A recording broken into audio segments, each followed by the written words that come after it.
So, Master Ric Martin, 8th degree black belt. Tell me about this 8th degree black belt. What is that like? It makes you strong and fast.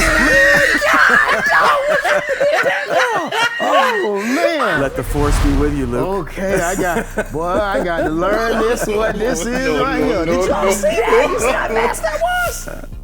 Hey, what's up, everybody? This is Corey with Corey Thornton Productions, and right now I have Master Ric Martin, 8th degree black belt on the show. How you doing? I'm good, brother. How are you? Thank you for taking the time to hang out with us and share us your story about how you all got started. How did you get started with authentic martial arts? Well, first of all, thanks for the invite. No problem. All right, Corey, and you've been doing great things over the years, and when you invited me here, there's no way I would ever say anything but yes, and what time and when. Gotcha, I appreciate that. So we're here for that, and I got started a long time ago.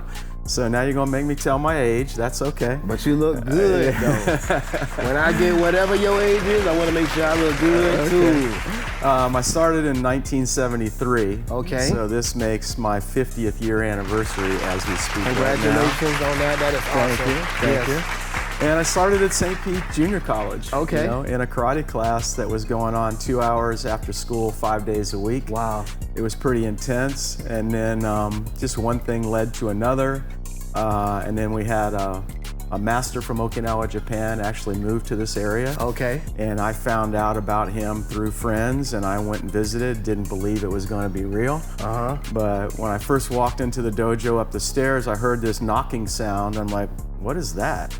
And then I got to the top of the stairs and I bowed, and then there was an Okinawan karate master sitting on the floor with his back against the wall, and I just looked over and he was hitting his shins with an iron pipe. Wow. I'm like, okay, I hadn't seen that one before. Yeah. So that was kind of like the introduction, and then I started training, and then bottom line is everybody knows the Karate Kid story. Well, I lived that story. Wow. So we ended up living together and training together. He wrote a letter over to Okinawa in 1980, and then that was the first time I actually went to compete in Okinawa was 1981. And they introduced me. I was the first American to go over there and compete in the World Championships. So that is awesome. That was due to his training, his influence, and his communication with Okinawa to allow me to be there. And then I competed for 13 years. I was in 8 World Championships. 8 World Championships? Yeah, and it took 13 years to finally win. But you still got it though, that's awesome. I mean, when you're not good at something, you gotta be stubborn. Exactly. And one thing I love it, you didn't give up. You kept going and you kept going. Yeah. A lot of people like to throw in the towel. Oh, this ain't working, but you stuck with it. So that's awesome. It was hard, and during that process, I'm starting to have kids, and my life is changing. Okay. So you're starting to give a lot more of your energy to your family. It can't just be about you. But we got it done. So that is what I'm talking about. That is awesome. And I heard that you was like the first American to hold a world title in another country? In Okinawa. Wow, that's awesome. Yeah, what's special about that is, not everybody knows this, but every karate system, or I say karate, system in the world originated in Okinawa, Japan. Okay. So it was so big for me to think man, I want to go there. Wow. Right? And I want to compete on their turf, on their terms, with their rules and their people, and I want to win there. Yeah. And it drove me for 13 years. Wow. And that's awesome. And you became a championship. Yeah. I am honored to know you. Oh, man. Knowing all this, I feel much more safer when I go to partner with you to do your events. And this is just awesome to be able to do something like that. And well, awesome. I've enjoyed all the time with you, Corey, because we've spent a lot of time in elementary schools. Yep. We're both giving positive messaging out there. You do it in your way, which is awesome. I do it my way. And we're just trying to make the world a little bit better. That's it. Best we can. That's it. To take a village.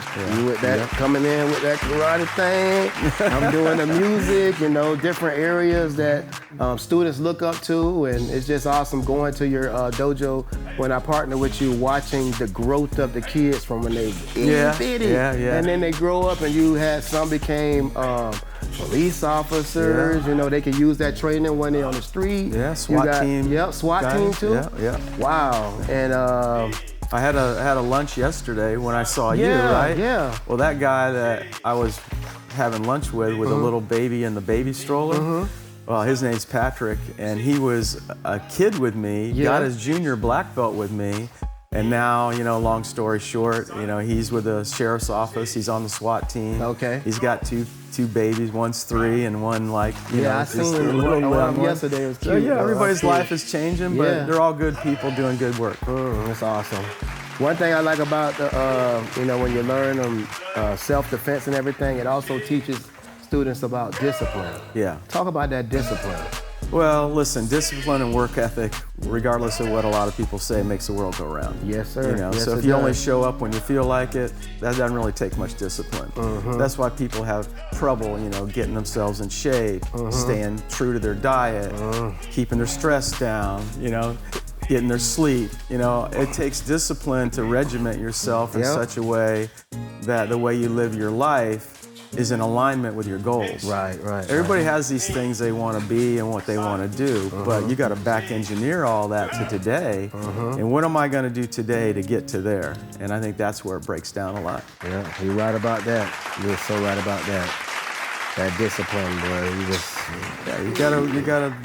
You gotta grind through the hard times and enjoy the good ones. Exactly. When you're gonna have some rough days, you're gonna have some good days. But you gotta keep grinding and don't give up. This is somebody that didn't give up, that kept going, and you just created some amazing stuff. So, Authentic Martial Arts, you have the location that's in Largo, and you started that location in like 1980?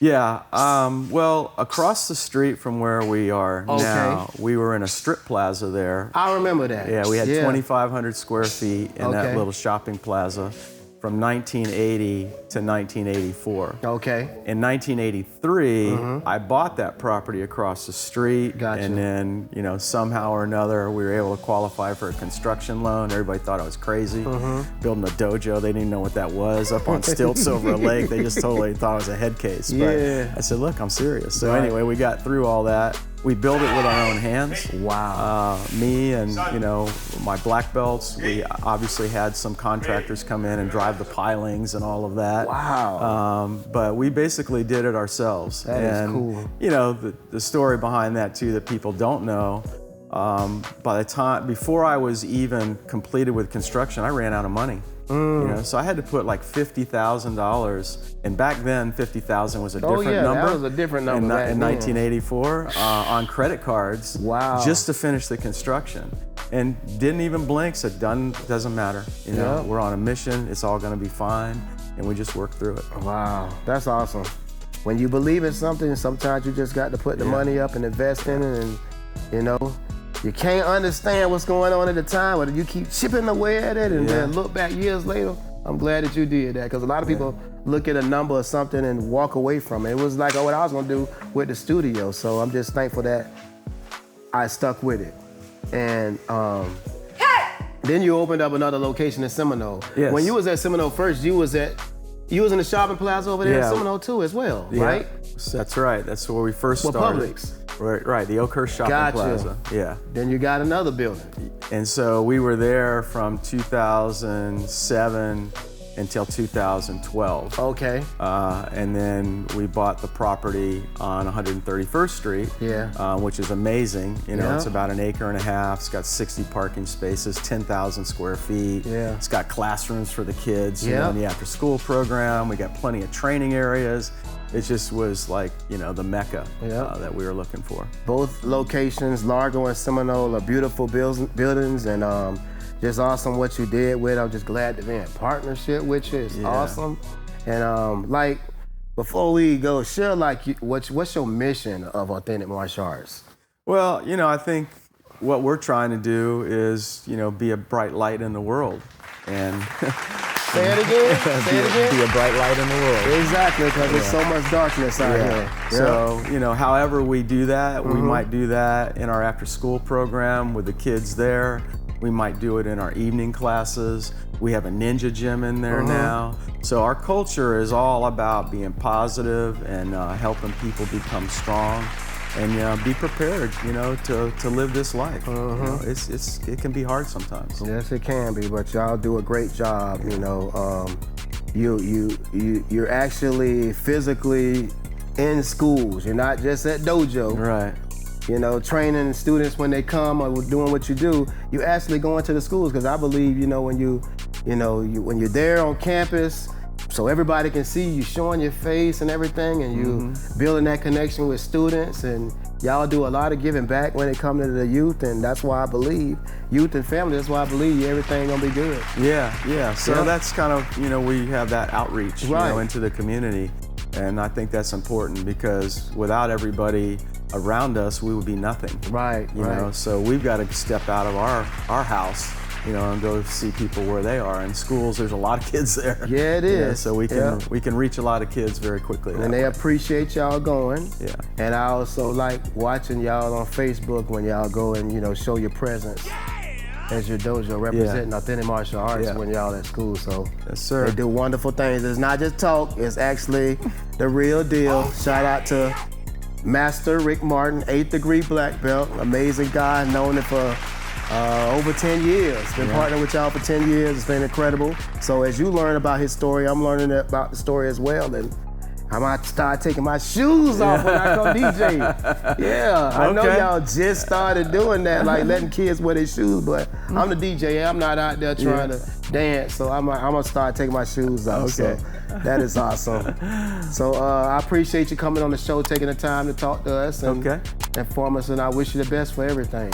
Okay, well, before we wrap it up, I want to explain this to you. Oh, okay. Okay, so this is a coin that I had minted a couple of years ago. My grandmaster of our karate system achieved his 10th degree black belt, which is the highest in the world.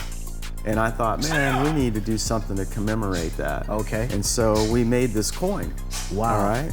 So on this side of the coin is the actual symbol or the logo of our karate system, originated in Okinawa, and I could explain all that to you. Okay. On the back side of it is the original logo, the original design when I first started training. And that kind of evolved into that. But it's called a Kenyukai Spirit Coin. Okay. And we present this to black belts and students and community leaders, that have been supportive of what we're all trying to accomplish, and I wanted to present this to you. Oh, wow, man, I appreciate that. Okay. Thank you. All right, this is awesome. Okay. Thank you so much. You got it. I got a coin, y'all. This is nice. Y'all see that? This is beautiful. I better not see it in a pawn shop now. Oh, no, this is going to a nice, awesome place, and I really am very humbled and grateful to have this. Well, you've been supportive of what we've been trying to do. We've been trying to support you. I appreciate you. So it's good. I appreciate you. Again, we have Master Ric Martin, 8th degree black belt on the house. Thank you again for coming to see us on the show. All right, Corey. I appreciate you. Sounds good. No problem. Right. Let's see you again, okay? All right, awesome. All right. Y'all stay tuned, and much love and peace. Yeah, stay strong. That's it.